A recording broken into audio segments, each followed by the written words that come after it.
anaitwa Martha Karua, anaenda Dar es Salaam. Sasa mimi niombe ubalozi wa Tanzania kule Nairobi, akiomba visa ya kuja Tanzania wampitishe Sirali, wana wa Kenya wameshindwa kumpa mimba, ili watu watalime. Sisi tunakula mtama ili tumpe mimba, tumjaze, akirudi Kenya atakuwa amepata mimba za kutosha. Namna ya hekima, maneno yako yakakosa busara. Ukiwa kama mbunge utaongea maneno mabaya yanaweza kuchochea wananchi kuwa na hasira, ama kuchochea jambo ambalo lilikuwa halistahili kuwa na mtafaruko kwenye taifa lako, mtafaruko katika uongozi wako, ukasababisha maneno yako yakaendelea kuchochea taifa kuingia kwenye ugomvi kati ya taifa kwa taifa. Sasa tumeona hapa Tanzania baada ya hili jambo la Kaliua kutokea, wabunge kadha wa kadha wamejitokeza na kuonekana haraiki bila kujua kwamba hizi klipu zitatembea. Mimi kama kiongozi, mimi kama mbunge, natakiwa kujua namna ya kuongea ili kutengeneza, kuendeleza, kuleta mvutano wa taifa kwa taifa. Ndiyo jambo limetokea, ndiyo kuna kosa limetokea la kisiasa, ndiyo jambo limetokea za diplomasia, namna wanavyozungumza, ndiyo limetokea makosa, lakini unapaswa sasa hekima itumike namna ya kuwakilisha hoja yako kwa bunge na kwa wananchi. Ukizungumza kwa niaba ya wananchi, uzungumzi kwa emotion yako, kwa miemko yako, ukiwa kama kiongozi kama mbunge mkubwa unaenda kuwakilisha wananchi. Maana unaenda kuwakilisha na watu wenye hekima. Si umepewa dhamana, lazima ujifunze kuongea, kuyatatua mambo, kuyawakilisha mambo kisomi na kwa hekima zaidi. Sasa wabunge hawa katika swala la ajenda la mvutano wa kisiasa imesababisha kuonekana kwamba hawana busara na mantiki na ufahamu. Yaani unamuona kabisa huyu anatumia miemko badala ya kutumia hekima, badala ya kutumia misingi na maadili ya mbunge ama kiongozi. Unatakiwa kuwa na maadili na maneno yenye maadili, maneno yenye busara, maneno yenye hekima ambayo hayawezi kuendelea kuingiza chachu ya mvurugano kati ya jamii na jamii, nchi kwa nchi. Tatizo limetokea, lazima ujue namna ya kutatua tatizo. Usitatue tatizo kwa kuongeza tatizo, maana kuna kutatua tatizo ukakosea namna ya kulitatua tatizo, ukadhani unatatua tatizo, kumbe unaongeza tatizo. Hasa wabunge wengi katika taifa la Tanzania, wengi wamekosa busara na hekima. Utajikuta maneno wanayotumia kwenye bunge wakiwakilisha wananchi ni maneno yasiyokuwa na hekima na busara, wakati wanatazamwa na watoto, wanatazamwa na vijana ambao wanatakiwa wawaige. Na matokeo yake ndio wamechochea chachu ya kuendelea kuleta mvutano wa kisiasa, kuyafanya mambo yawe makubwa ambapo mambo yangetatuliwa vizuri. Kwa hiyo hekima ni kitu cha busara sana kwa mtu yeyote anayeishi anataka kusurvive kwenye maisha yake. Sasa angalia kama hizi hekima zinazochochea kwa huyu dada, huyu mbunge. Tulikosea kweli yule Martha Karua kumrejesha kule, na hili kosa lisitokee tena hapa. Hivi mtu anatoka huko analeta ujinga wake hapa, halafu eti anarejeshwa nzima salama salimini kweli? Na yule anayesema anadai kapigwa eti anashuka kwenye gari anajichechemeza kweli? Yule alikuwa apigwa arudi na mitungi ya gesi kule kwao, anafumulia gesi. Wengejua Tanzania, wengeona makali ya jeshi la Tanzania. Lakini eti mtu anadai kapigwa, anazungumza tu kule, anaendelea kuzungumza. Tumemwacha Martha Karua anaendelea kuzungumza akiwa Kenya kule. Mheshimiwa Waziri, hili lisitokee tena. Anayekuja kwetu tunamalizana naye hapa hapa. Anaingia ndani ya 18 zetu tumalizane naye hapa hapa. Wanapotaka tunataka. Sisi hatujashindwa. Na sisi kauli kama hizi ambazo zimetoka kwenye kinywa chake, unadhani ni nini anachokipalia? Anapalia makaa, yani kufanya Watanzania wanaosafiri kwenda Kenya na Wakenya wanaosafiri kuja hapa ni kama kutengeneza lugha zinazoonyesha yani unyama fulani, ubabe. Yani kwamba unazungumza kwamba huyu Kaliua, yani tumemwachia huko anaendelea kuzungumza, tungemshughulikia, angeenda huko anapumulia gesi. Hii ni kauli ya kiongozi. Tuwaonyeshe wa Kenya hivi ni kauli ya kuongea kiongozi mwenye busara ambaye anasimama kwa ajili ya kuwakilisha wananchi. Unaongea busara, hizi ni hopeless kabisa. Hii ni kukosa hekima na mantiki na busara ya kuwa kama kiongozi. Yaani mimi ninavyofahamu, ukiwa kama mbunge, anza kujipa tuition ya kujua namna ya kuongea, kuwakilisha hoja zako.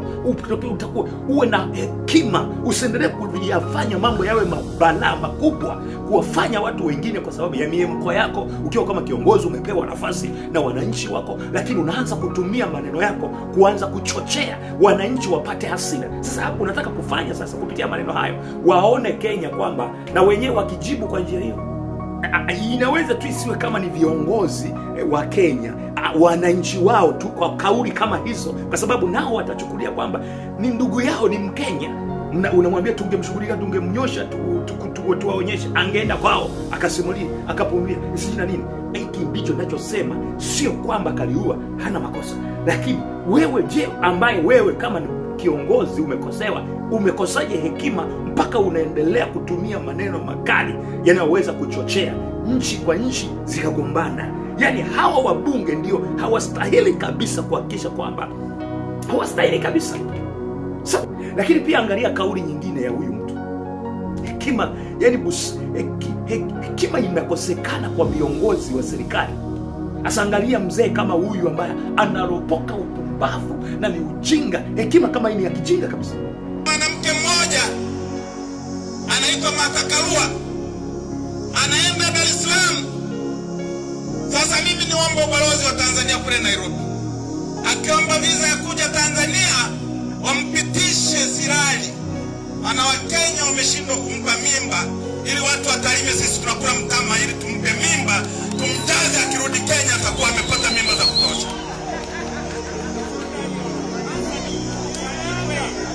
Haiwezekani. Wamevuruga Kenya yao, wanakuja kutuvuruga na sisi wa Tanzania. Leo mimi ngicho nasema, huyo mpitisha Sirali kabla hajafika Tarime atakuwa na mimba za kumtosha yule mama, maana hajawahi kuzaa. Asikie uchungu wa mtoto kwa sababu wanaume hapo Kenya hukumzalisha, aje Tanzania tumzalisha. Huyu ni mzee, ana watoto wake, inawezekana na wajukuu, na huyu anaitwa kiongozi, tena ni kiongozi kwa chama cha CCM.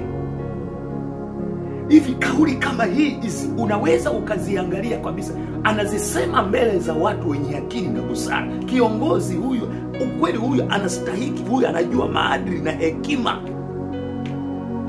Angalia maneno kama yanayochochea. Naye amezungumza kupitia huyo Kaliua. Anazungumza kwamba Wakenya wameshindwa kumpa mimba huyu, wameshindwa kumpa mimba, apitie huku Kuriani tumpe mimba.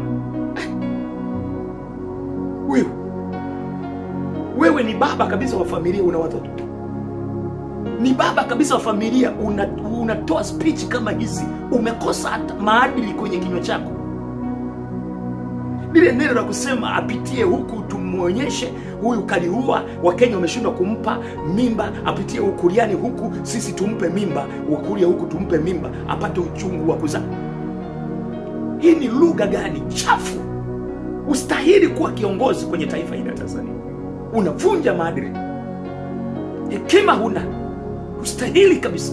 Ustahili kuitwa kiongozi na kupewa dhamana ya kusimama mbele za watu, kuwakilisha watu wenye busara, watu wa imani za dini, kuwakilisha watu. Hebu imagine hotuba kama hii unaisikiliza kuna mama yako mkwe. Manake kuna maneno ambayo ukisha yazungumza yanaanza kukujengea picture isiyokuwa na mantiki katikati ya watu. Ikiwa wazee wetu tunawategemea, viongozi tunaowachagua wanakosa busara ya kwenda kuwakilisha wananchi, ndiyo kuna kosa limefanyika. Tumia lugha fasaha. Usiongee kwa ajili ya miemko yako, ongea kwa sababu unawakilisha wananchi. Lugha zilizokuwa na maadili, lugha zilizokuwa na hekima, zinazoendelea kuchochea. Hekima lazima iwepo kwa viongozi wa serikali.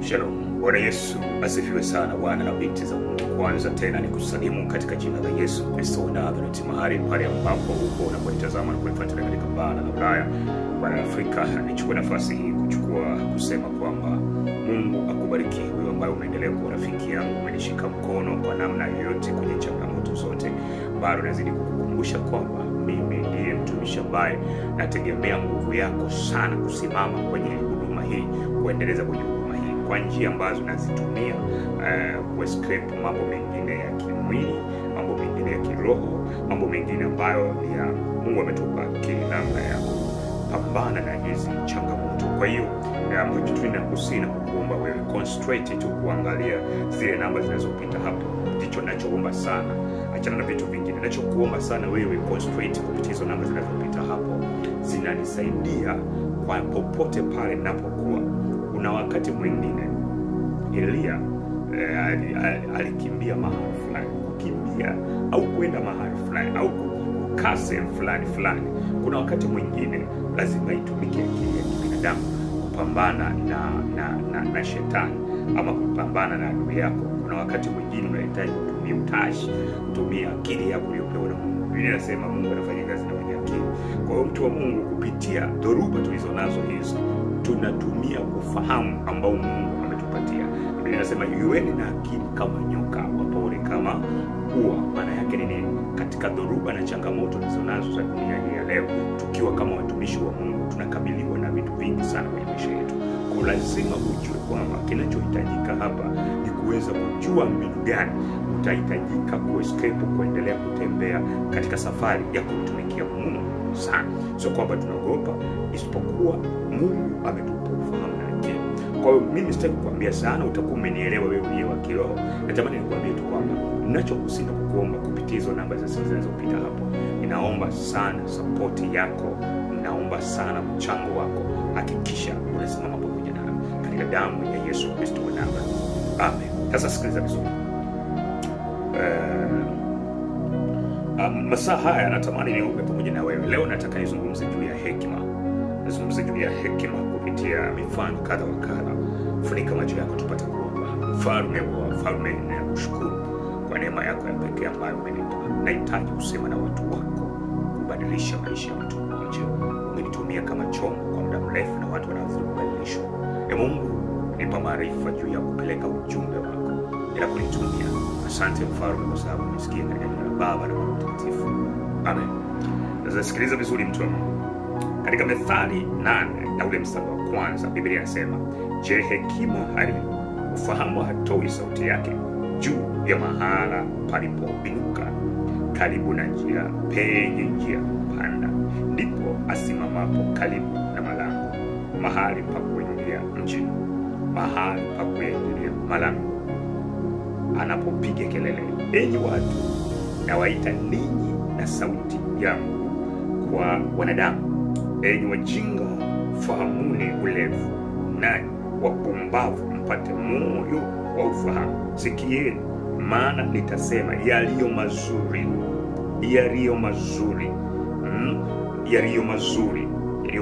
na kufungua midomo yangu kutakuwa na maadili.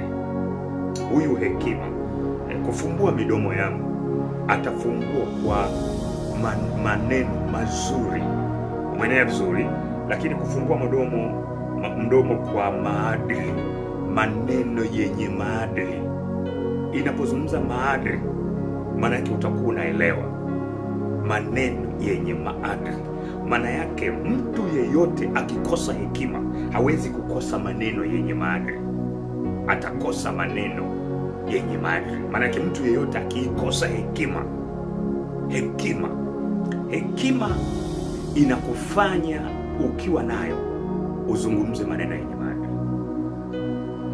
Usiongee maneno mabaya, maneno yenye lafuzi mbaya, maneno yenye Waswahili wanasema shombo,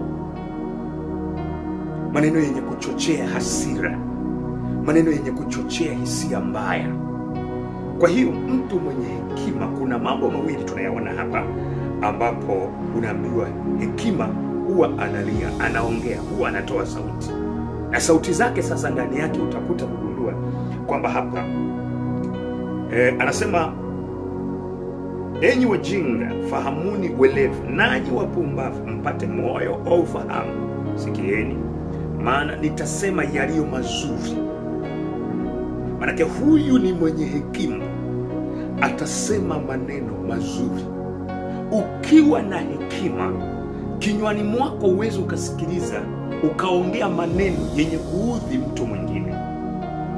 Ukimpata hekima, ukiwa na hekima, ndani yako utakuwa umeokolewa kuto kunena maneno mabaya, maneno yasiyokuwa na maadili. Ulishawahi kuona kwamba mtu ameokoka lakini kinywa chake hakijaokoka? Yaani unakuta mtu anasema amemcha Bwana kwa Bwana mkuwezesha, lakini kiukweli ukiangalia maneno anayozungumza kwa dakika chache ukimsikiliza, unaona kabisa kwamba huyu ni kana kwamba ni mpagani. Maana yake maneno yanayozungumza ni mabaya, ambayo maneno hayo hayawezi kuzungumziwa na mbele ya watoto ama mbele ya wazazi ama mbele ya halaiki ya watu. Ni maneno machafu. Kwa kutambua kwamba mtu yeyote akikosa hekima ndani yake atanena maneno mabaya, atanena maneno yasiyo na maadili, atanena maneno yasiyo mazuri. Lakini mtu yeyote akiwa na hekima, akiwa ameokoka na akiwa na hekima ndani yake, manake Roho Mtakatifu unapookoka, cha kwanza lazima kuwepo na hekima ndani yako. Kwa Roho wa Mungu anapokaa ndani yako, anakupa hekima namna ya kuzungumza, anakupa lugha takatifu, maneno matakatifu, maneno yasiyokuwa na mawa, maneno yasiyokuwa na machukizo kwa watu wengine, hata mbele za Mungu, maneno yanayofukuza malaika mbele yako kwenye maisha yako. Unajua, ngoja nikwambie, maneno mabaya kwenye kinywa chako, maneno yasiyokuwa na maadili, ukiyaongea kwako unaweza kuona ni mazuri, lakini kuna maneno ambayo yanafukuza malaika. Kuna midomo ambayo haiwezi kusogelewa na watakatifu. Sasa ukitaka kupima wahubiri ambao hawajaokoka, mjina tu wameokoka, ukitaka kupima watu ambao hawajamcha Mungu, manabii, wachungaji, wakati wanahubiri, utakuta hata ndani ya mahubiri yao lafuzi, maneno mabaya yasiyokuwa na maadili. Manake mtu aliyeokoka ana maneno yenye maadili, ana Roho Mtakatifu, na yule Roho Mtakatifu kazi yake ni kurimiti maneno yako, ni kubadilisha aina ya maneno yako. Ukitaka kuanza kugundua huyu mchungaji kiwango gani ndani yake cha wokovu kilichomo ndani yake, ameokoka hajaokoka, angalia speech anazoziongea. Kwa hiyo hata maneno yake hayana tafsida, maneno yake hayana mchujo, hayachujiki. Uwezo ukayasikiliza mbele ya watu wenye heshima, uwezo ukayasikiliza mbele ya watoto wako. Mahubiri yake ni ya kutukana, ya kueleza maneno machafu, maneno magumu yasiyokuwa na nidhamu, ndio yanaitwa maneno ya maadili. Kwa kazi ya Roho Mtakatifu ya mtu anapookoka, cha kwanza ndani yake anakombolewa kwenye maneno yake, anakombolewa kwenye kinywa chake, anakuwa na maneno yenye maadili. Kuanza kujipima hapo ndani yako, je, una hekima ama huna hekima? Tunao viongozi wa serikali ambao ukiangalia kabisa huyu kiongozi hana nidhamu. Kwa sababu unapokuwa kiongozi wa taifa, wa nchi, ya watu kadha wa kadha, lazima upate kujifunza kuwa na hekima. Ujifunze, hata kama ujifunze hekima ya kiroho, ipo hekima ya kidunia hii. Kanuni ya kuwa kiongozi, kuna hekima ya dunia, lazima ujue unaongea nini mbele za watu, uipate. Maana kuna hekima ya kimungu na kuna hekima ya kiulimwengu ambayo hata yenyewe inazuia kuzungumza maneno yasiyokuwa na maana. Ukiwa kama kiongozi, lazima ujue kitu gani ambacho kikiongea kinaweza kikachochea hasira kwa mtu mwingine, kinaweza kikachochea ubaya kwa watu wengine. Kwa lazima unapokuwa kiongozi yeyote, iwe wa kijamii, iwe wa kidini, lazima ujifunze kujua kuwa na hekima, uwe na busara namna unavyoongea, upate hekima. Lazima upate kuelewa hilo. Sikiliza vizuri. Anasema hivi, nanyi wapumbavu mpate moyo wa ufahamu, sikieni, maana nitasema yaliyo mazuri, na kufumbua midomo yangu kutakuwa maadili. Maana kinywa changu kitasema kweli, na uovu ni chukizo kwa midomo yangu. Yaani uovu ni chukizo kwa midomo yangu. Sasa hebu angalia leo. Mtu umeokoka lakini unatukana. Mtu umeokoka lakini una maneno makali. Maneno ambayo yasiyo na maadili. Mtu umeokoka ukikanyagwa na bahati mbaya kwenye daradara. Umeshaona watu wameokoka kwenye daradara. Yaani yuko kwenye daradara tu, daradara imejaa labda kwenye basi. Mtu tu katika pukushani za kupishana kama kanyaga kwa bahati mbaya. Huyo ameokoka lakini utashangaa kinywani mwake kwa huo muda maneno yanayomtoka. Na huyo anasema amempokea Yesu kwa Bwana Mwokozi maisha yake. Utashangaa sana. Ni hatari. Na hii ni machukizo mbele za Mungu. Ni dhambi, ni maovu. Biblia inazungumza ya kwamba maana kinywa changu kitasema kweli, na uovu ni chukizo kwa midomo yangu. Mtu aliyeokoka, cha kwanza anazungumza kweli. Hasemi uongo. Kinywani mwake anachukia uovu. Kuongea maneno ya uovu. Yaani kwake yeye inayomtia unajisi. Yaani kwanza mtu unapompa Yesu maisha yako, ukimpokea Yesu Kristo, ukapewa zawadi ya Roho Mtakatifu, utachuja maneno yako. Maana utakuwa msema kweli. Kutakuwa na maneno machache kinywani mwako. Nimewahi kufundisha, ukiwa mtu yoyote umempa Yesu maisha yako, chunga sana kuwa na maneno mengi. Jitahidi kuwa na maneno machache. Ndio, hapana. Useme ukweli. Lakini leo hii kuna warokore wengi. Nataka nikwambie. Ni ukweli kwamba sio wasema kweli. Ni waongo. Wanawasingizia watu. Ukiwa na hekima ndani yako, hauwezi ukasema uongo, utasema kweli. Utachukia uovu kwenye midomo yako. Nasema hivi, maneno yote kinywa changu yana haki. Yana haki. Maana yake kinywa chako kitakuwa kinazungumza haki. Na kitakio haki sio kwako tu, utatetea pia haki kwa watu wengine. Utakuwa ni msemaji wa haki. Maana yake maneno yako yanapotoka ni ya haki. Haimaanishi kwamba wewe unazungumza tu kweli, haki tu. Maana yake utawasemea na watu wengine haki yao. Kuitetea hiyo haki kupitia kinywa chako. Hivyo ndiyo maana ya nini? Hiyo ndiyo maana ya mtu mwenye hekima ndani yake. Ndani ya hekima kuna package ya mtu kuishi katika msingi mzuri kwenye dunia hii. Kuwa mtu wa kuigwa, kuwa mtu wa msaada, kuwa mtu wa kufurahisha kwenye jamii hii, kuwa mtu wa amani na watu. Sikiliza vizuri. Anasema hivi,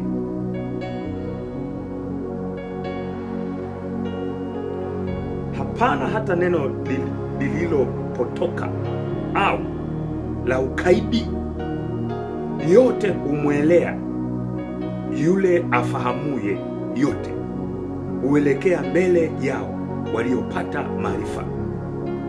Maana yake hakuna mtu mwenye hekima akawa na maneno ya ukaidi. Hakuna mtu mwenye hekima ndani yake akawa na maneno ya ukaidi. Maneno yenye ukaidi ni maneno ambayo yani unaelezwa kitu lakini unajibu jeuri. Unaambiwa jambo fulani au limekutokea jambo fulani au mtu amekuudhi, wewe unajikuta unajibu sawa na vile ambavyo Biblia inaelekeza. Unajibu busara. Yani kuna wakati unapokuwa mtu wa Mungu, umeokoka, umekuwa kiakili, hata kama mtu akikukosea umuonyeshi kama umekasirika. Ujibu kwa ukaidi. Yani ujibu kwa kutukana matusi, au amekutukana matusi na wewe ukaanza kutukana matusi, hayo ni maneno ya ukaidi, maneno ya kucrash, maneno ya kutokujali. Achana na mimi, wataniambia nini wewe? Wanawake ambao wanajiita maneno mabaya. Sasa nataka nikuambie kitu kimoja. Lazima ukiwa kama kiongozi wa kanisa, wa kidini, kwa namna yoyote, lazima uwe na maneno yenye hekima. Ili kutengeneza amani, jifunze kuwa na maneno yenye hekima. Hekima ukiwa nayo itakuongoza kufanikisha mambo magumu hata kama una pesa. Mtu yeyote mwenye busara kwenye taifa, mtu yeyote mwenye busara kwenye kanisa, mtu yeyote mwenye busara, yani ile hekima, kwenye changamoto yoyote anaweza akavuka ikiwa una hekima. Hekima ni kitu cha msingi sana. Sasa nataka nitolee mfano hapa Tanzania. Kuna jambo limetokea katika mvutano wa kisiasa. Kuna mama mmoja alitoka kule, ni mwanaharakati kutoka taifa la Kenya. Kwa alikuja hapa kwa lengo la kuja kusikiliza kesi ya Lissu akiwa na wanaharakati wenzake. Sija naitwa Haliua sijui nani huyo wa Kenya. Nadhani kwenye vyombo vya habari mnaweza mkaelewa. Huyu mama amekuja hapa kwa taarifa za viongozi wa serikali, inaonyesha kuwa ameingia kufanya kazi kinyume, yani ameingia kinyume na utaratibu wa taifa letu la Tanzania, kinyume cha sheria. Sasa hili jambo limekuwa kupu kwenye taifa letu la Tanzania. Lakini sasa hili limesababisha Wakenya na Watanzania kukawepo na kama kutokuelewana, kuingiliana kwa hoja, yani kutukanana. Yani imeonyesha sasa kwamba kupitia hili jambo linataka kutugombanisha kati ya nchi ya Kenya na nchi ya Tanzania. Kwa katika haya yote ambayo unayaona yamesababishwa na kitu kinaitwa hekima. Asa kwa nini? Asa baada ya jambo hili kutokea la huyu kiongozi kutoka Kenya kuzuiliwa kuingia hapa, na yeye amerudi kutoka hapa, amerudi kwake, inaonyesha ameendelea kufanya press na kuzungumza tofauti kitendo kile kwenye serikali ya Tanzania.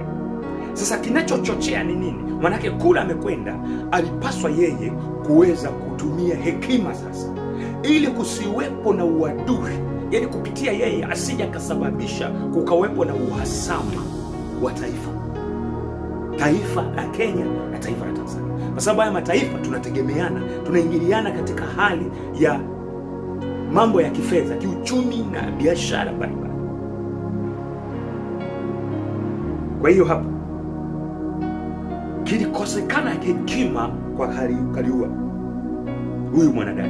Kitendo cha kwenda tena kule kuanza kufanya press, kuanza kufanya kuzungumza kitu fulani. Maana yake ilikosekana kitu kinaitwa sasa busara na hekima.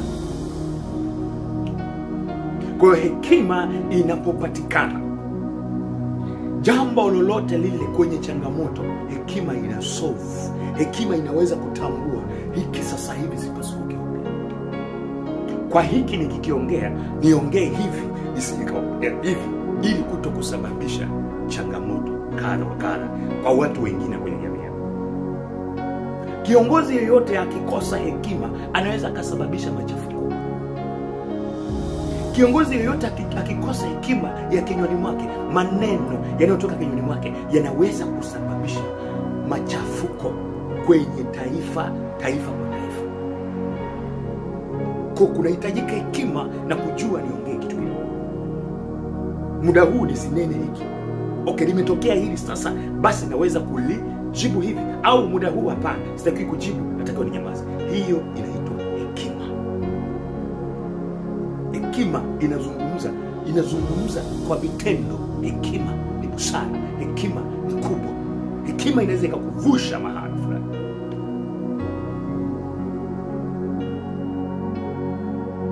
Lakini hapo jambo limeendelea kuvutana.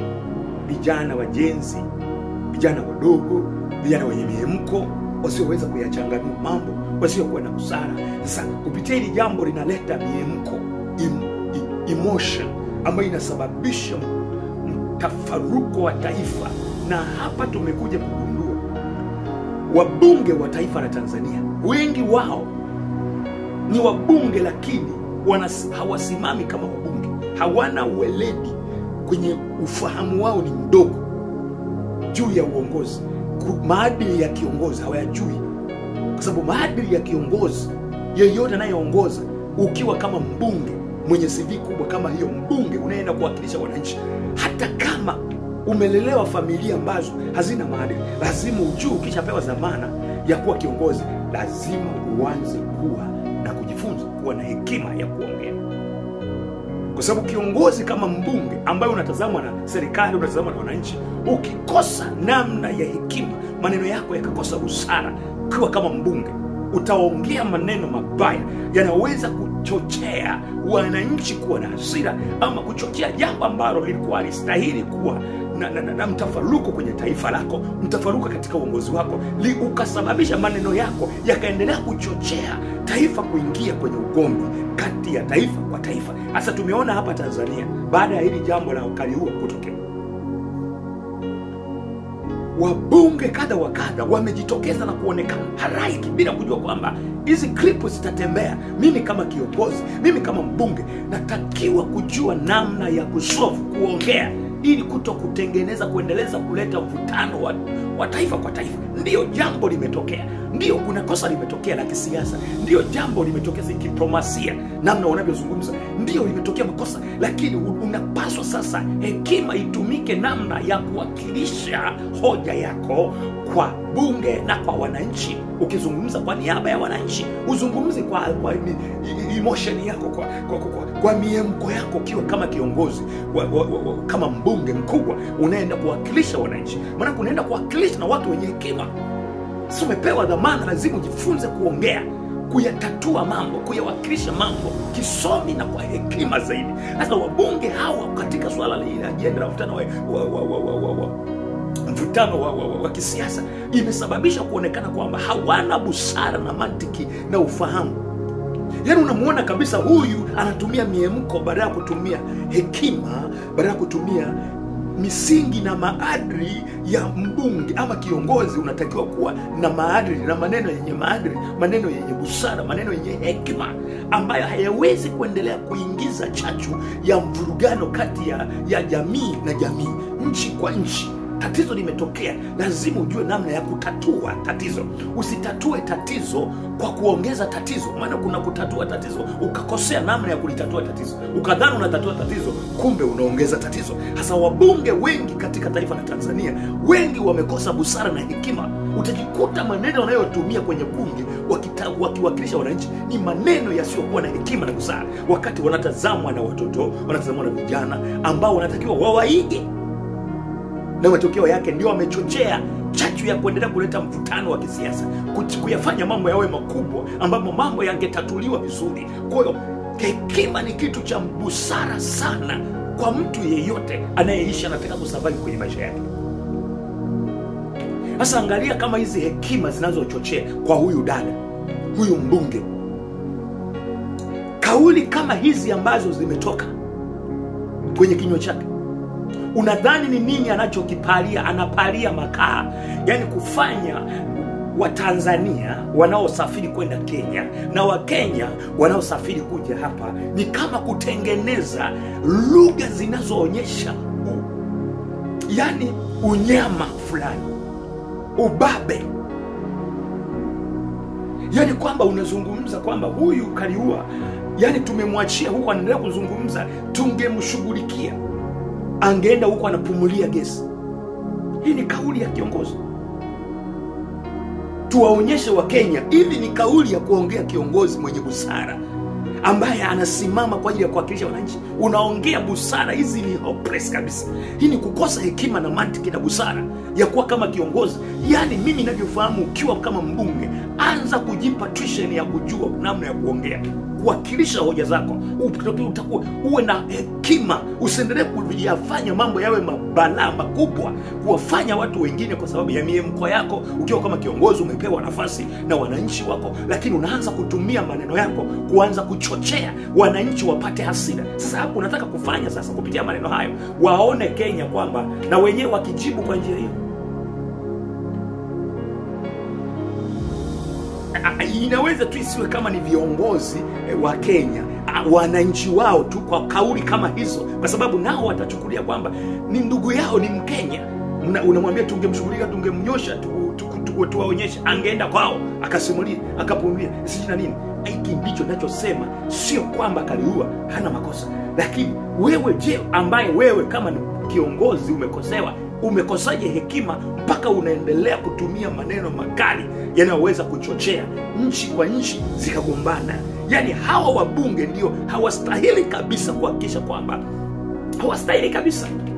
Sababu kuna wabunge wanaongea humu kiangaliwa yana umri mkubwa, hajui maadili ya kwamba hivi wewe unatakiwa kunena maneno yenye hekima ili kuhakikisha kwamba wewe ndio unasuluhisha, unatafuta namna ya kutengeneza mgogoro kati ya taifa, jamii yako unaiweka sawa kama kiongozi. Bunge ni uongozi. Shida hapo, wabunge wengi tulionao hapa wanaenda kugombea hapo, lakini hawana busara, hawana malezi mazuri, hawana misingi, hawazingatii misingi.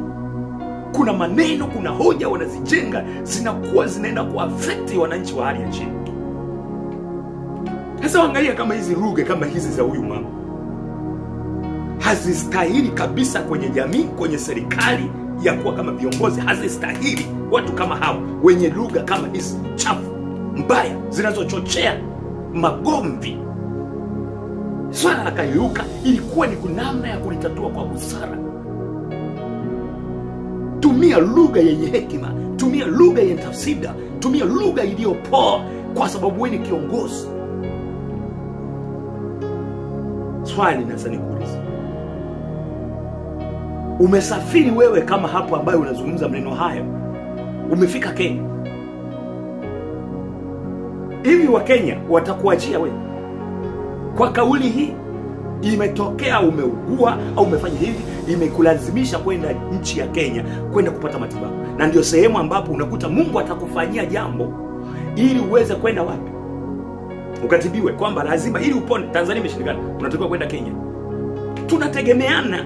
Kwa hiyo unapokuwa kwenye nafasi yako, usisahau wewe ukiwa kwenye nafasi yako ya madaraka, usisahau kama wewe ni mwanadamu, kuna lolote linaweza ikatokea. Lazima kuwe na busara ya kukumbuka, hekima inaistahili sana kwenye kuyaamua mambo katikati ya watu. Sasa kupitia hili jambo linataka kufanya watu wengine waaffectiki, kupitia kinywa cha wabunge linataka kuwafanya wa Kenya wazuie watu hawa, wa Kenya tuwe na migogoro, uchochezi, kauli zisizokuwa na maana kwa viongozi. Na ndio maana nataka nikwambie, unapokuwa umepewa hotuba, ndio maana swala la rais mwenyewe akisema naenda kuhutubia wananchi, ana hotuba yake, kila neno analolizungumza anatakiwa kuwa amelipangilia, maana watu wanachambua moja baada ya nyingine. Hotuba ya rais inatakiwa kuwa yenye lugha fasaha.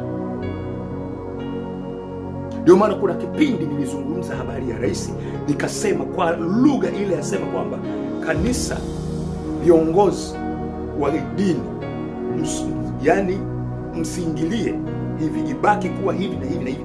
Hii kauli ndio maana nilikuja kuiweka sawa, nikasema mama anahitaji kuiweka sawa hii kauli, kwa sababu kupitia kauli yoyote unapoizungumza inaenda kutafsirika. Inahitaji hekima unapokuwa mwakilishi wa watu kiongozi, mtu kwenye dunia, popote, iwe ofisini, iwe popote pale lipo, unapokuwa wakilisha watu, unaongea na watu. Pia tunahitaji hekima tu kati ya mtu na mtu, rafiki na rafiki, bosi na mfanyakazi wake. Hekima ni muhimu sana kwenye maisha yako. Lakini pia angalia kauli nyingine ya huyu mtu. Hekima, yani hekima inakosekana kwa viongozi wa serikali. Asa angalia mzee kama huyu ambaye anaropoka upumbavu na ni ujinga. Hekima kama hii ni ya kijinga kabisa. Huyu ni mzee, ana watoto wake, inawezekana na wajukuu, na huyu anaitwa kiongozi, tena ni kiongozi kwa chama cha CCM. Hivi kauli kama hii unaweza ukaziangalia kabisa, anazisema mbele za watu wenye akili na busara. Kiongozi huyu, ukweli huyu anastahiki, huyu anajua maadili na hekima. Angalia maneno kama yanayochochea. Naye amezungumza kupitia huyo Kaliua. Anazungumza kwamba Wakenya wameshindwa kumpa mimba huyu, wameshindwa kumpa mimba, apitie huku Ukuriani tumpe mimba. Wewe ni baba kabisa wa familia, una watoto, ni baba kabisa wa familia, unatoa speech kama hizi, umekosa hata maadili kwenye kinywa chako. Lile neno la kusema apitie huku tumuonyeshe huyu Kaliua, Wakenya wameshindwa kumpa mimba, apitie Ukuriani huku sisi tumpe mimba, Ukuria huku tumpe mimba, apate uchungu wa kuzaa. Hii ni lugha gani chafu? Ustahili kuwa kiongozi kwenye taifa hili la Tanzania. Unavunja maadili. Hekima huna. Ustahili kabisa. Ustahili kuitwa kiongozi na kupewa dhamana ya kusimama mbele za watu, kuwakilisha watu wenye busara, watu wa imani za dini, kuwakilisha watu. Hebu imagine hotuba kama hii unaisikiliza, kuna mama yako mkwe. Unaisikiliza hotuba ya huyu mzee huyu, unaisikiliza hotuba, maneno haya, unasikiliza hotuba yake, unasikiliza maneno haya, unasikiliza speech yake mbele ya mama mkwe au baba mkwe au mama yako. Manake kuna maneno ambayo ukisha yazungumza yanaanza kukujengea picture isiyokuwa na mantiki katikati ya watu. Ikiwa wazee wetu tunawategemea, viongozi na wachagua, wanakosa busara ya kwenda kuwakilisha wananchi, ndiyo kuna kosa limefanyika. Tumia lugha fasaha. Usiongee kwa ajili ya miemko yako. Ongea kwa sababu unawakilisha wananchi. Lugha zisizokuwa na maadili, lugha zisizokuwa na hekima, zinazoendelea kuchochea. Hekima lazima iwepo kwa viongozi wa serikali. Hekima lazima iwepo kwa viongozi wa bunge, viongozi mlio madarakani. Hekima ni kitu cha muhimu sana. Ndio maana Sulemani akaomba hekima. Hekima ni kubwa sana. Hekima inakuvusha mahala ambapo wengine wavuki. Hekima inakuvusha mahala ambapo una hela. Hekima, busara. Hekima ni kitu muhimu sana viongozi. Hauwezi ukawa na speech kama hizi chafu kwenye taifa. Speech mbaya. Hafu watu wanakutazama. Hafu una shida kabisa na unaendelea kuwa na miemko. Usiongee kwa emotion zako. Mpewe zamani ya Tanzania. Na nyinyi wabunge msijisahau. Kuna leo utatoka kwenye hilo bunge. Nyinyi wabunge, nyinyi mlio kwenye viti, acha kuchukua nafasi kama hutatoka kwenye hicho kiti. Acha kuchukua nafasi kwamba wewe ni mbunge, utakuwa mbunge milele.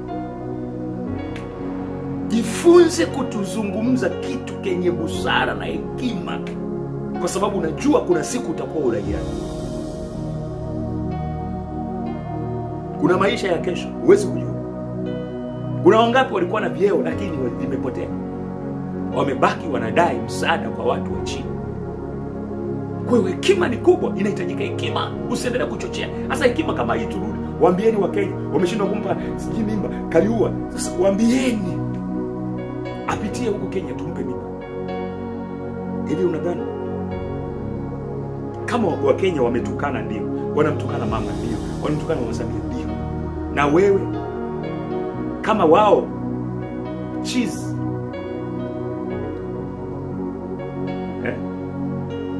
unaweza ukamfukuza cheese, ndio? Sikiliza kwamba mtu chizi amekuja amechukua nguo zako ukiwa unaoga, na baada ya hapo umekwenda na wewe umeangalia ukaamua kwenda kutafuta namna ya kumfukuza na zile nguo ukiwa uchi, wote mtaonekana ni wapumbavu, wote mtaonekana ni wajinga, kwa sababu wewe ukimfukuza chizi aliyechukua nguo zako, wewe hapo unamfukuza chizi, yani wewe ndio utaonekana chizi kuliko chizi wote, kwa sababu utakuwa uchi. Ndio hiyo kauli ambayo sasa inatokea. Kaliua ndio amekosea, na Wakenya wanatukana Mama Samia. Sasa na wewe Mtanzania unayechukua nafasi ya kuwakilisha Watanzania, mbunge, na wewe unatumia maneno ya kutukana yenye kukosa hekima. Wote sasa tuwafanyie nani mwenye hekima sasa? Wote mtakuwa machizi, wote mtakuwa mataila, kwa sababu ni utaila uliopindukia kuongea maneno ya mwenye busara. Wapite Wakenya huku, huyo Kaliua apite Tanzania kwa Wakuria, tumpe mimba. Ni nini sasa hicho? Wewe una akili timamu? Una afya ya ugonjwa wa afya ya akili? Unao?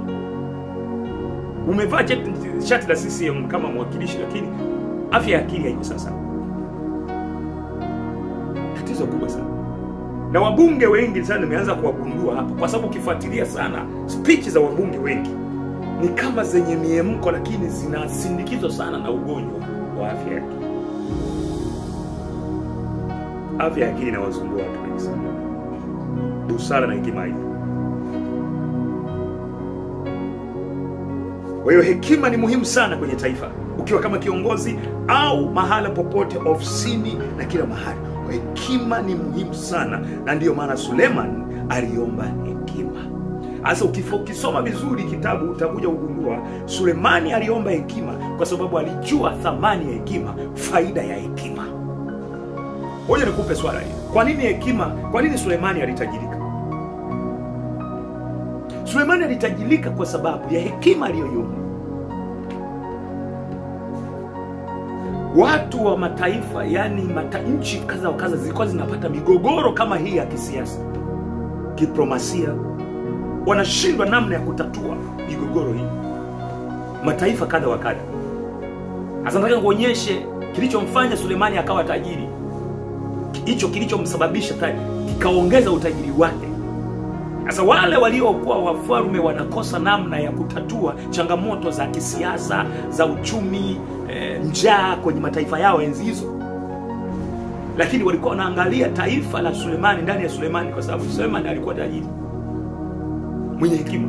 Sasa mfalme huyu Sulemani, walikuwa wanatoka kule mataifa kadhaa wanakwenda kwa Sulemani kwenda kuomba ushauri, kwa sababu Sulemani alikuwa na hekima, alikuwa na uwezo wa kutatua masuala ya diplomasia, masuala ya kiserikali, masuala yenye migogoro kadha wa kadha.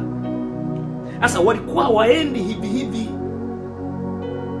kwenda kutafuta hiyo hekima, kutafuta namna ya uvumbuzi, ushauri. Walikuwa wanaenda na zawadi, walikuwa wanabeba na ng'ombe, walikuwa wanabeba vyakula, wanapeleka kwa mfalme. Walikitoka wamechukua hekima, wamechukua uvumbuzi kwenye mataifa yao, hekima na ufahamu namna gani kutatua migogoro mikubwa iliyoshinda nchi. Sasa walikuwa wanaacha pale mali. Mataifa kadhaa walikuwa wanaenda kutafuta hekima kwa nani? Kwa Sulemani, ili wajisaidia kwenye mataifa yao yenye migogoro mikubwa ya kisiasa kama hivi. Kwa hiyo kumbe hekima ukiwa nayo inaweza ikakutajirisha. Ndicho kilichomfanya Sulemani ikaongeza utajiri wake. Mojawapo ya CV, mojawapo ni hekima aliyoitaka. Kwa kosa kitu kingine, usikosa hekima kwenye dunia hii. Hekima ukiwa nayo, umesoma hujasoma, inaweza ikakufanya ukafanikiwa. Inaweza ikakufanya ukavuka kwenda mahara kwa mtu ambaye amesoma. Hekima. Kwa ukiwa kama kiongozi, ukiwa kama mtu yeyote unaishi kwenye dunia hii, jitahidi sana usikose hekima kwenye maisha yako. Hasa hekima, na ndio maana unaambiwa kwamba ndoa haijengwi kwa upendo. Ndoa haijengwi kwa upendo, inahitajika hekima. Akili, hekima inahitajika sana. Hekima. Mahusiano yote yanavunjika kwa sababu ya kukosa hekima. kwa sababu hekima ni mpenyo, hekima ni utatuzi wa mambo, ni changamoto, ni namna. Hekima ni ufunguo wa kutatua chochote unachokabiliana nacho. Ni ufunguo, ndio ufunguo wa maisha. Hekima ni ufunguo wa kusurvive kwenye dunia hii.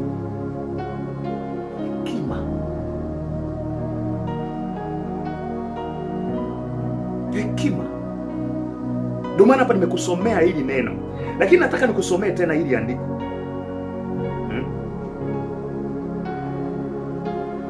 Biblia inasema hivi katika Methali 3 na ule mstari wa 14, maandiko matakatifu yanasema hivi: hekima ni bora kuliko fedha, ina faida kuliko dhahabu. Hekima ina thamani kuliko johari. Hamna unachotamani kiwezacho kulingana nayo. Si kama unanielewa vizuri. Narudia tena. Hekima ni bora kuliko fedha. Yaani hekima inashinda dhahabu. Kuna watu wanasema hakuna cha thamani kama dhahabu. Lakini Biblia inasema hakuna chenye thamani kama hekima. Hekima ina thamani kuliko dhahabu. Kwa sababu moja nikwambie, unaweza ukawa na dhahabu, ukikosa hekima utaipoteza dhahabu. Ili usipoteze pesa, lazima uwe na hekima. Kuna hekima ya kuiendesha pesa. Ukiwa na hekima utaiendesha pesa. Ukiwa na hekima utaendesha mradi. Ukiwa na hekima utakuwa na utajua namna ya kuwasiliana na watu. Uongee nini? Yaani hekima inakuamulia, inakupa uvumbuzi wa kujua niongee nini na huyu mwanamke, niongee nini na huyu mwanaume, niongee nini na huyu mkuu wa nchi, niongee nini na huyu waziri, niongee nini, nisiongee nini. Inakupa mipaka. Hekima ni ufunguo wa kujua uposti nini. Hekima ni ufunguo wa kujua usiposti kitu gani. Hekima ina ufunguo wa kukufanya wewe uvae vipi. Hekima ina ufunguo ya kukufanya wewe usiwe wapi, uwe wapi, kwa muda gani na kwa muda gani. Hekima ni ufunguo wa kukufanya uwe na rafiki gani, usiwe na rafiki gani. Hiyo ni hekima. Hekima ni ufunguo wa maisha duniani. Hekima ni ufunguo wa kila kitu.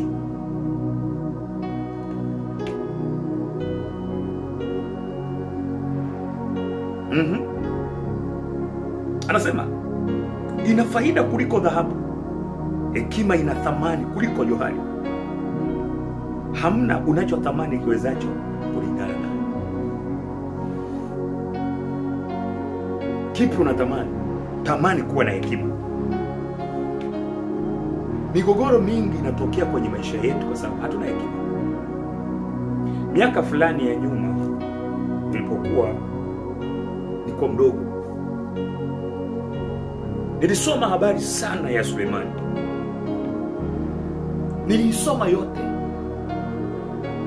kwa sababu huyu Sulemani alisifika sana kwenye nyimbo za zamani.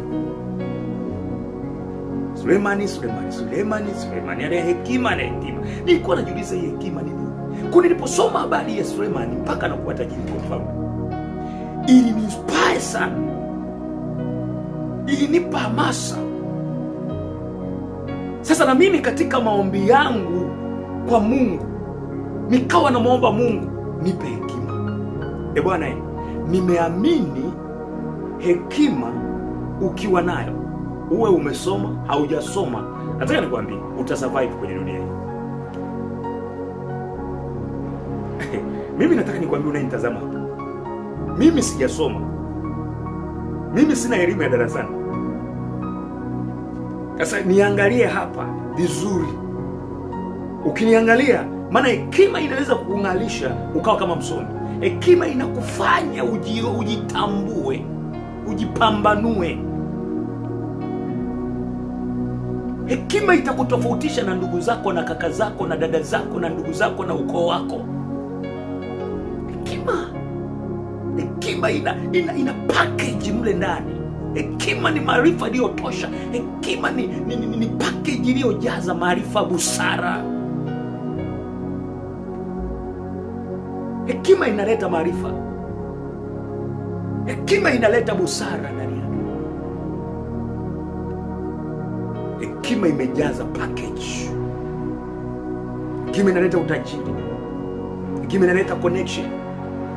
Hekima. Kuna mambo yameferi kwenye maisha yako, huna hekima. We binti umeachwa kwa sababu huna hekima. Baba yangu umeachwa kwa sababu huna hekima. Kazini umefukuzwa kwa sababu huna hekima. Maneno mabaya kinywani mwako hayana busara. Mwenendo wako huna hekima. Uko kwenye changamoto kwa sababu huna hekima. Hekima inakuongezea kuwa na IQ. Yaani unapozungumza IQ ni upeo wa kufikiri. Basi kwa kuwa umenisikiliza na umenielewa kwamba hekima ndio kila kitu, muombe Mungu kama Sulemani akupe hekima. Usiishi duniani bila kuwa na hekima. Hakikisha unaitafuta hekima kwa kumuomba Mungu akupe hekima. Lakini hekima pia inaongezwa kwa kusoma vitabu. Jifunze kusoma sana, na Mungu atakubariki. Nichukue nafasi kusema Mungu akubariki. Wewe uliyenisikiliza, inuka sasa, simama kwa ajili ya kesho yako. Kutakieni